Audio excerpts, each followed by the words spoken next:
ఆనందిని పెళ్లి చేసుకున్నాడని అంటున్నారే గాని అలాంటి గొప్ప మనసును అశ్విన్ గురించి చెడుగా మాట్లాడితే అంతకంటే మహాపాపం ఇంకొకటి ఉండదు. లలిత, నువ్వు వీళ్ళ మాటలేం పట్టించుకోకు. అనాల్సిన మాటలన్నీ అనేసి పట్టించుకోవద్దు అంటే ఏంటర్థం? చాలా ఆపండి. ఇప్పటిదాకా దెప్పి పొడిచింది చాలు, వెళ్ళండి.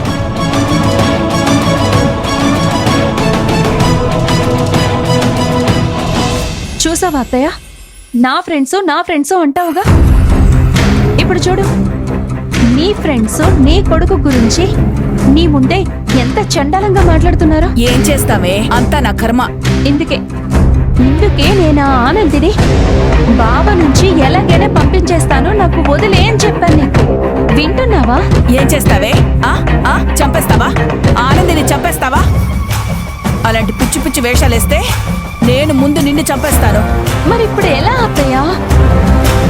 సీమంతం అవ్వకుండానే వీళ్ళు ఇలా మాట్లాడుతున్నారంటే సీమంతం జరిగితే ఇంకా వీళ్ళు నోళ్ళు ఊరుకుంటాయా? ఆ సీమంతం చేసేదాకా అశ్విన్ వదిలేలా లేడు కదే. వాడు అనుకున్నాడంటే ఖచ్చితంగా చేసి తీరుతాడు. నో అత్తయ్య, అలా జరగకూడదు. బాగా ఆనందికి సీమంతం చేయకూడదు. ఏం చేస్తావు? ఏదో ఒకటి చేయాలత్తయ్య.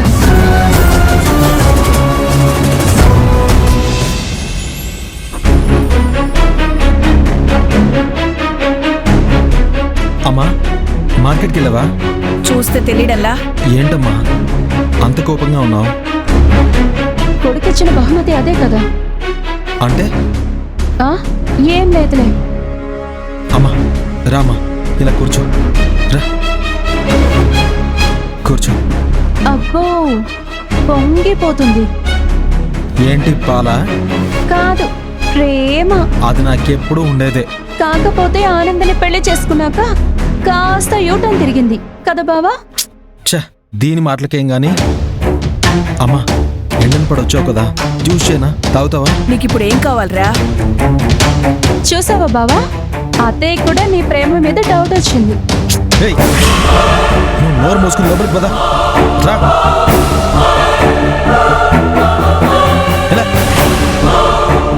అబ్బా, అలా తోస్తావేంటి బావా? ఇక్కడే పడుండు, కదిలావంటే కాళ్ళు ఎరగొడతానేమనుకుంటున్నావు?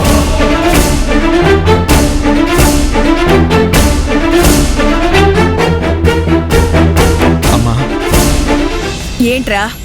ఆనందికి సీమంతం చేద్దామమ్మా.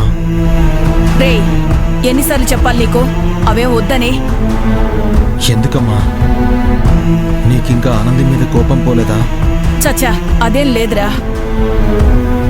కానీ పరిస్థితులు బాగోలేనప్పుడు ఇవన్నీ ఎందుకు అని. ఇవెప్పుడు ఉండే పరిస్థితులే కదమ్మా. ఒరే, ఎప్పుడైతే నా మాట కాదని నువ్వు ఆనందిని పెళ్లి చేసుకుని ఇంటికి తీసుకొచ్చావో అప్పట్నుంచి ఈ చుట్టుపక్కల మనుషులంతా నన్ను ఏ రకంగా చూస్తున్నారో, ఎంత నీచపు చూపులతో గుచ్చేస్తున్నారో నీకు తెలీదురా.